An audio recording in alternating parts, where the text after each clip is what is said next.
형제 사랑하기를 계속하고 아멘. 자, 오늘은 히브리서 13장 1절로 보도록 합니다. 자, 히브리서는 처음 시작할 때 말씀드렸지만 아브라함과 이삭과 야곱으로 이어지는 이스라엘 백성들 중에서 주 예수님의 죽으심과 부활을 믿음으로 말미암아 하나님의 자녀가 된 그리스도인들을 향해서 쓴 편지이다. 다시 말해서 육적 히브리인에서 영적 히브리인이 된 사람들을 향해서 쓴 서신이다라고 말씀드렸습니다. 그래서 그 내용으로는 주 예수 그리스도가 누구인가라고 하는 것과 주 예수 그리스도가 바로 너희들이 그동안 태생적 한계로 말미암아 종교적 관습으로 드렸던 모든 제사의 실체가 사실은 예수 그리스도다라고 하는 것, 그리고 예수 그리스도는 따라서 아론의 반차를 쫓아온 대제사장이 아닌 멜기세덱의 반차를 쫓아온 대제사장이다. 이러한 내용들을 토대로 히브리서가 구성이 되고 있는데요. 그래서 마침내 히브리서 13장에 와서는 이렇게 해서 하나님의 자녀, 곧 그리스도인이 되었으니 그리스도인들의 연합이 몸된 교회 안에서 이제 성도로서의 삶이 어떠해야 하는가를 히브리서 13장 마지막 장에서 권면의 말씀으로 다루고 있습니다. 자, 1절 봅니다. 자, 형제 사랑하기를 계속하고 2절로 손님 대접하기를 잊지 말라. 이로써 부지 중에 천사들을 대접한 이들이 있었느니라. 아멘. 1절 보니까 형제 사랑하기를 계속하고 교회를 그리스도의 그리스도를 머리로 몸된 교회라고 했을 때 몸의 각 지체들이 서로 상합하고 연락하여 긴밀히 관계를 맺는 것처럼 주님의 몸된 교회의 형제들도 이렇게 서로 사랑해야 된다라고 하는 것을 1절 형제 사랑하기를 계속하고 이것은 어쩌면 지극히 당연한 것이다 라고 말을 하고 있고요. 2절로 손님 대접하기를 잊지 말라. 이로써 부지 중에 천사들을 대접한 이들이 있었느니라. 자, 아멘. 이 말씀은 창세기 18장 봅니다.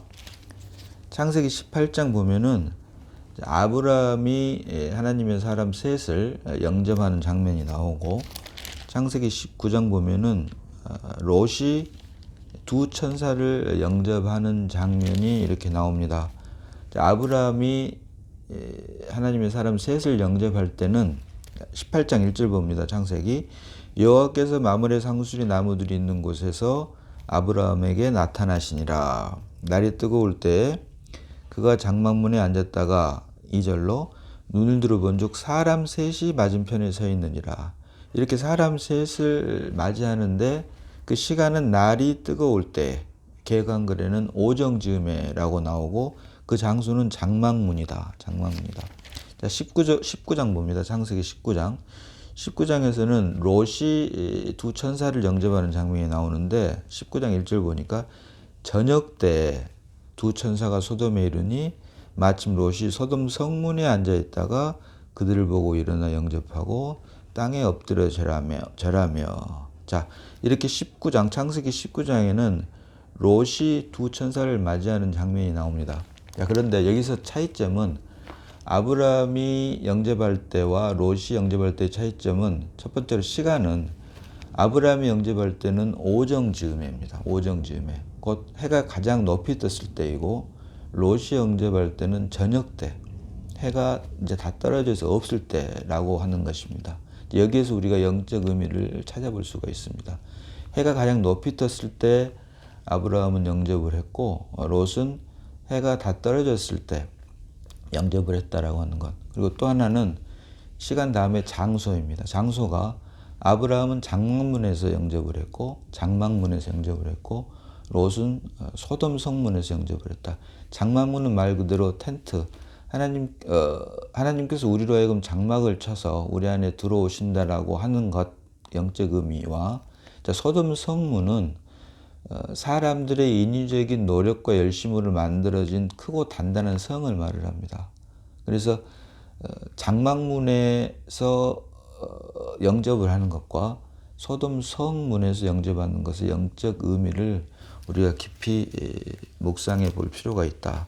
그래서 2절 보니까 손님 대접하기를 잊지 말라. 이로써 부지 중에 천사들을 대접한 이들이 있었느니라. 그래서 그 결론으로 창세기 18장에서 아브라함이 영접했을 때는 사라에게 아들이 있을 것이다라고 하는 말을 들었을 뿐만 아니라 이제 소돔과 고모라를 멸하실 것이라고 하는 마침내는 의인 10명이 없어서 결국은 멸하게 된다라고 하는 말씀을 하나님의 사람이 아브라함에게 해주는 것을 우리가 알 수가 있고, 창세기 19장 보니까 롯이 저녁 때에 소돔 성문에서 영접한 결과는 소돔과 고모라의 멸망으로 끝이 나는 것을 우리가 볼 수가 있다. 그래서 우리가 하나님의 사람을 영접할 때 그 시간, 해가 가장 높이 떴을 때와 해가 없을 때, 그리고 장소 역시 우리로 하여금 장막 문을 쳐서, 우리 사람으로 하여금 장막을 쳐서 우리 안에 들어오려고 하신 하나님의 뜻과, 또 그 뜻과는 반대로 사람의 인위적인 힘과 노력으로, 사람의 천연적인 힘과 노력이라고 할지라도 거기에 사람의 힘이 하나님 이외의 것이 가미가 되면 그것이 결국은 소돔 성문이 될 수밖에 없고, 그 결과는 멸망밖에 없다라고 하는 것을 우리가 창세기 18장과 19장, 곧 아브라함과 롯이 하나님의 사람을 영접하는 데 있어서 사람 셋과 천사 두 천사를 영접하는 데서 그 차이점을 통해서 우리가 그 하나님의 역사를 우리가 짐작해 볼 수 있다라고 하는 것입니다. 그래서 손님 대접하기를 잊지 말라. 이로써 부지 중에 천사들을 대접한 이들이 있었느니라. 이렇게 말을 하고 있고요. 이어지는 3절 봅니다. 너희도 함께 갇힌 것 같이 갇힌 자를 생각하고 너희도 몸을 가졌은즉 학대받는 자를 생각하라. 아멘. 말씀드린 것처럼 히브리서 13장은 이제 하나님의 자녀가 된 그리스도인들이 주님의 몸된 교회를 이름으로 말미암아 성도로서의 삶에 대한 것을 권면하고 있는 내용인데요. 로마서 12장 봅니다. 로마서 12장 14절로 18절까지 보도록 합니다. 로마서 12장 14절로 18절. 너희를 박해하는 자를 축복하라. 축복하고 저주하지 말라. 15절로. 즐거워하는 자들과 함께 즐거워하고 우는 자들과 함께 울라. 16절로. 서로 마음을 같이하며 높은 데 마음을 두지 말고 도리어 낮은 데 처하며 스스로 지혜 있는 체 하지 말라. 17절로. 아무에게도 악을 악으로 갚지 말고 모든 사람 앞에서 선한 일을 도모하라. 이어지는 18절로. 할 수 있거든 너희로서는 모든 사람과 더불어 화목하라. 아멘. 자, 이제 영적 히브리인, 곧 하나님의 자녀인 그리스도인으로서 몸된 교회의 지체로서의 삶이 어떠해야 되는가, 곧 그리스도인으로서의 생활이 어떠해야 되는가에 대한 권면의 말씀을 이렇게 하고 있는 것입니다. 그래서 너희도 함께 갇힌 것 같이 갇힌 자를 생각하고 너희도 몸을 가졌은즉 학대받는 자를 생각하라. 주님의 몸된 교회 안에서의 그리스도인들, 곧 성도들 간의 교통이 어떠해야 함을 히브리 기자가 말을 하고 있고, 로마서 12장에서도 그리스도인으로서의 생활, 주님의 몸된 교회의 지체로서, 곧 그리스도인으로서의 생활이 어떠해야 함을 로마서 12장 14절로 18절, 그리고 그 이하절까지도 이렇게 말을 하고 있다라고 하는 것이, 말을 해주고 있다라고 하는 것입니다. 자, 이어서 4절 봅니다. 모든 사람은 결혼을 귀히 여기고 침소를 더럽히지 않게 하라. 음행하는 자들과 간음하는 자들을 하나님이 심판하시리라. 아멘. 자, 창세기 2장 23절 봅니다. 창세기 2장 23절. 자, 아담이 이르되 이는 내 뼈 중에 뼈요 살 중에 살이라. 이것을 남자에게서 취하였은즉 여자라 부르리라 하니라. 아멘. 이어지는 24절로. 이러므로 남자가 부모를 떠나 그의 아내와 합하여 둘이 한 몸을 이룰지로다. 아멘. 25절로. 아담과 그의 아내 두 사람이 벌거벗었으나 부끄러워하지 아니하니라. 아멘. 자, 4절 보니까 모든 사람은, 히브리서 13장 4절 보니까 모든 사람은 결혼을 귀히 여기고 침소를 더럽히지 않게 하라. 음행하는 자들과 간음하는 자들을 하나님이 심판하시리라. 자, 결혼의 비유를 하고 있습니다. 결혼 생활의 비유를 하고 있는데요. 하나님께서 우주 만물을 특별히 사람을 창조하셨을 때 아담과 그 아내를 하나님께서 창조를 하셨는데 23절, 창세기 2장 23절 보니까 아담이 이르되 이는 내 뼈 중에 뼈요 살 중에 살이라. 이것을 남자에게서 취하였은즉 여자라 부르리라 하니라. 아멘. 여기서 아담과 여자는 사실은 결국 이 말의 뜻은 같은 생명이다라고 하는 뜻입니다. 같은 생명. 왜? 아담을 깊이 잠들게 하시고 갈빗대를 하나를 취해서 그걸로 여자를 만들었기 때문에 그 출처가, 그 근원이 같다. 그래서 같은 생명이다. 남자와 여자는 같은 생명이고, 그러기 때문에 24절로 이러므로 남자가 부모를 떠나 그와 그의 아내와 더불어 둘이 한 몸을 이룰지로다. 같은 생명에서 나왔기 때문에 한 몸을 이룰 수 있게 된다라고 하는 것이고요. 25절로 이어서 아담과 그 아내 두 사람이 벌거벗었으나 부끄러워하지 아니하니라. 결론은 같은 생명으로부터 나왔기 때문에 둘이 다시 한 몸을 이룰 수 있는 것이고, 그러기 때문에 서로 벌거벗었지만 부끄럽지 않다라고 하는 것입니다. 같은 생명이고 한 몸이기 때문에 벌거벗었지만 부끄럽지 않다. 이것을 반대로 말해서 같은 생명이 아니고 한 몸을 이루지 않았다면 벌거벗었을 때 부끄러워할 수밖에 없다. 그 근사한 예로 부부가 있는데 부부 중에 한 사람이 배우자가 아닌 다른 사람과 벌거벗었다라고 하면은 그것은 당연히 부끄러울 수밖에 없게 되는 것입니다. 이것은 같은 생명이 아니기 때문이고 또 한 몸을 이루지 않았기 때문입니다. 그래서 사람 사회에서 또 사람이 사는 세상에서도 이와 같은 것처럼 하나님께서 사람을 만드실 때는 하나님께서 우리 안에 들어오셔서 우리를 통해서 장막을 치려고, 그래서 한 몸을 이루시기 위해서 천지를 창조하셨고 특별히 사람을 창조하셨는데, 이것이 결국 창세기 2장 7절이 말하는 흙으로 사람을 지으시고 그 코에 생기를 불어넣으시니 사람이 산 혼이 된지라. 그래서 사람은 하나님을 닮기 위한 그릇, 혼적 존재, 영이신 하나님이 들어와야지만이 창조의 목적이 이루어지게 되고, 이때 비로소 한 몸이 되게 되고, 하나님이 우리 안에 들어왔을 때 우리의 어떤 그 모습도 하나님 앞에서는 부끄럽지 않다라고 하는 것을 창세기 2장을 통해서 보여주고 있는데, 이와 같은 내용을 근거로 모든 사람은 결혼을 귀히 여기고 침소를 더럽히지 않게 하라. 음행하는 자들과 간음하는 자들을 하나님이 심판하시리라.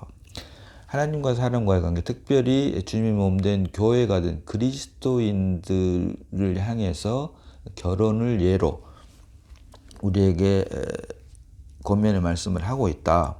자, 로마서 7장 봅니다.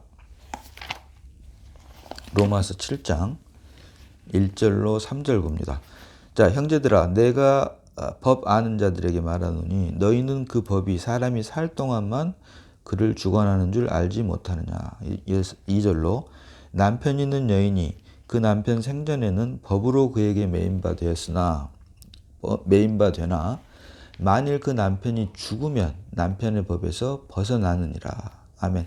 이것이 바로 율법의 한계입니다. 율법 안에서는 남편이 있을 때는 남편의 법에 매이게 돼 있는데, 그 남편이 죽으면 남편의 법에서 벗어나는 것처럼 여기까지 율법의 한계이다. 그런데 이어지는 3절로 그러므로 만일 그 남편 생전에 다른 남자에게 가면 음녀라. 그러나 만일 남편이 죽으면 그 법에서 자유케 되나니 다른 남자에게 갈지라도 음녀가 되지 아니하느니라. 아멘. 여기서 음녀를 다른 말로는 음부라고도 하는데요. 그래서 결국 율법 안에서는 남편이 살아있을 동안에 다른 남자에게 가면 음부지만, 남편이 죽어 있을 때는 다른 남자에게 가도 음부가 되지 않는다. 결국 이 말을 우리가 영적으로 해석을 하면 우리가 그리스도 안에서 그리스도를 우리의 신부로 신랑으로 모시기 위해서는 율법 안에서 우리가 죽어야 된다라고 하는 것입니다. 율법 자체가 죽은 것은 결코 아닙니다. 왜? 율법은 하나의 법이기 때문에 율법은 결코 없어지지 않습니다. 율법 자체가 죽는 게 아니고 율법에 대하여. 그래서 이어지는 4절로 그러므로 내 형제들아 너희도 그리스도의 몸으로 말미암아 율법에 대하여 죽임을 당하였으니 율법 자체가 없어진 것이 아니고 율법에 대하여 죽임을 당했다. 그래서 율법에 대하여 죽임을 당하는 것은 무엇이냐면 사실은 우리 육신 곧 자아를 의미를 합니다. 율법의 정의가 우리 육신에 대한 하나님의 요구가 율법이라고 제가 여러 번 말씀을 드렸습니다. 하나님의 우리의 육신에 대한 요구가 곧 율법이다. 그래서 결국 우리의 육신에 대한 요구가 율법이었을 때 우리의 힘과 노력으로 하나님의 말씀을 지키려고 하는 그 자체가 율법이다. 그런데 율법은 결코 없어지지 않기 때문에 율법에 대해 죽는단 말은 우리의 자아가 우리의 옛사람이 십자가에 못 박혀 죽는 것을 말을 한다. 이랬을 때 우리가 그리스도 안으로 들어가도 우리가 음부가 되지 않는다. 자, 이것을 말한 것이 바로 결국 죽음과 부활입니다. 죽음 없는 부활이 없듯이 우리가 그리스도 안으로 들어가기 위해서는 반드시 율법에 대하여 죽어야 된다. 그랬을 때, 율법에 대하여 죽었을 때 우리가 그리스도 안으로 들어가도 음부가 되지 않는다. 결국 남자와 여자, 남편과 아내의 혼인관계를 통해서 하나님과 우리와의 관계, 우리의 옛사람과 우리 그리스도의 관계를 혼인관계를 통해서 보여주고 있다. 로마서 7장 1절로 4절이에요. 보여주고 있다라고 하는 것을 우리가 볼 수 있습니다. 그래서 모든 사람은 결혼을 귀히 여기고 침소를 더럽히지 않게 하라. 음행하는 자들과 간음하는 자들을 하나님이 심판하시리라. 아멘. 결국 우리의 신랑은, 영원한 신랑은 주 예수 그리스도 밖에 없다라고 하는 것. 그래서 이렇게 됐을 때 하나님의 창조의 목적, 하나님이 흙으로 사람을 지으시고 그 코에 생기를 불어넣으시니 사람이 산 혼이 된지라. 창조의 목적을 이루게 된다. 우리 죽었던 영 안에 영이신 그리스도가 출생함으로 그것이 결국 믿음을 우리에게 주신 목적인데, 그리고 믿음의 정의인데, 이때 비로소 창조의 목적이 구속을 통해서 이루어진다라고 하는 것을 우리가 다시 한번 생각해 볼 수 있습니다. 그래서 모든 사람은 결혼을 귀히 여기고 침소를 더럽히지 않게 하라. 음행하는 자들과 간음하는 자들을 하나님이 심판하시리라. 이렇듯 그리스도인으로서의 삶이 어떠해야 되는가를 혼인관계를 통해서, 결혼생활을 통해서 우리에게 보여주고 있다라고 하는 것입니다. 이어서 5절 봅니다. 돈을 사랑하지 말고 있는 바를 족한 줄로 알라. 그가 친히 말씀하시기를 내가 결코 너희를 버리지 아니하고 너희를 떠나지 아니하리라 하셨느니라. 자, 아멘. 자, 디모데후서 3장 봅니다. 디모데후서 3장 1절로 2절 봅니다. 자, 너는 이것을 알라. 말세에 고통하는 때가 이르러 2절로 사람들이 자기를 사랑하며 돈을 사랑하며 자랑하며 교만하며 비방하며 부모를 거역하며 감사하지 아니하며 거룩하지 아니하며 이렇게 쭉 나갑니다. 자, 말세에 이러한 현상들이 일어난다. 그러므로 하나님의 자녀로 다시 태어난 우리 그리스도인들의 삶은 말세에 자기를 사랑하게 되고 돈을 사랑하게 되고 자랑하게 되고 교만하게 되고 이러한 것들을 경계해야 된다라고 하는 말씀을 히브리 기자가 히브리서 13장 5절로 돈을 사랑하지 말고 있는 바를 족한 줄로 알라. 그가 친히 말씀하시기를 내가 결코 너희를 버리지 아니하고 너희를 떠나지 아니하리라 하셨니라라고 말씀을 하고 있는 것입니다. 그런데 13장 5절의 하반절에 내가 결코 너희를 버리지 아니하고 너희를 떠나지 아니하리라 하셨느니라. 이 말씀은 신명기 31장 6절 말씀입니다. 신명기 31장 6절 너희는 강하고 담대하라. 두려워하지 말라. 그들 앞에서 떨지 말라. 이는 내 하나님 여호와 그가 너와 함께 가시며 결코 너를 떠나지 아니하시며 버리지 아니하실 것임이라 하고. 아멘. 이때 이미 하나님께서 이스라엘 백성들에게 하셨던 말씀을 통해서 이미 우리에게 예표로 보여주셨던 말씀입니다. 보여주셨던 말씀이에요. 자, 신명기 31장은 하나님께서 이스라엘 백성들에게 출애굽하고 이제 가나안 땅에 들어가기 전에 다시 한번 하나님의 말씀을 하신 내용입니다. 그래서 31장 1절 보니까, 신명기 31장 1절 보니까, 또 모세가 가서 온 이스라엘에게 말씀을 전하여 2절로 그들에게 이르되 이제 내 나이 120세라 내가 더 이상 출입하지 못하겠고 여호와께서도 내게 이르시기를 너는 이 요단을 건너지 못하리라 하셨느니라 하면서 모세가 눈을 감기 전에 마지막으로 이스라엘 백성들에게 하는 말인데, 너희는 강하고 담대하라 두려워하지 말라 그들 앞에서 떨지 말라 이는 내 하나님 여호와 그가 너와 함께 가시며 결코 너를 떠나지 아니하시며 버리지 아니하실 것임이라 하고 이렇게 말을 당부를 하고 있는 것입니다. 그런데 이와 같은 내용의 똑같은 말을 이제 여호수아가 모세의 뒤를 이어서 또 다시 하고 있습니다. 여호수아 1장 5절 봅니다. 여호수아 1장 5절. 내 평생에 너를 능히 대적할 자가 없으리니 내가 모세와 함께 있었던 것 같이 너와 함께 있을 것임이라. 내가 너를 떠나지 아니하며 버리지 아니하리니. 자, 내가 모세와 함께 있었던 것 같이 너와 함께 있을 것임이라. 내가 너를 떠나지 아니하며 버리지 아니하리니. 자, 여호수아 1장 1절 보니까 여호수아의 종 모세가 죽은 후에 여호와께서 모세의 수종자 눈의 아들 여호수아에게 말씀하여 이르시되. 자, 모세가 이스라엘 백성들에게 했던 말을 이제 모세의 뒤를 이은 여호수아가 똑같이 하고 있다. 똑같이 하고 있다. 여기서 우리가 특별히 또 눈여겨봐야 될 것이 6절로 강하고 담대하라. 7절에도 오직 강하고 극히 담대하여. 자, 9절에도 내가 내게 명령한 것이 아니냐 강하고 담대하라 두려워하지 말며 놀라지 말라. 이렇게 강하고 담대하라라고 하는 말을 계속 반복해서 사용을 하고 있습니다. 그렇습니다. 우리 그리스도인들 이제 우리가 비록 육신의 부모로부터 태어났지만 이제는 육신의 부모로부터 우리를 태어나게 하신 그 이유는 사실은 하나님의 자녀가 되게 하기 위한 과정으로 우리를 육신의 부모를 통해서 이 땅에 태어나게 하셨다. 생명을 주셨다라고 했을 때 이제 우리가 하나님의 아들 예수 그리스도의 죽음과 부활을 믿음으로 말미암아 하나님의 자녀가 되었으니, 그 말은 결국 이제 하나님의 자녀가 되었단 말은 우리가 이제 더 이상 사람의 생명이 아닌 하나님의 생명으로 거듭났으니 여기서부터는 우리가 사람 안에 있던 두려움을 다 버리고 강하고 담대해야 된다라고 하는 것입니다.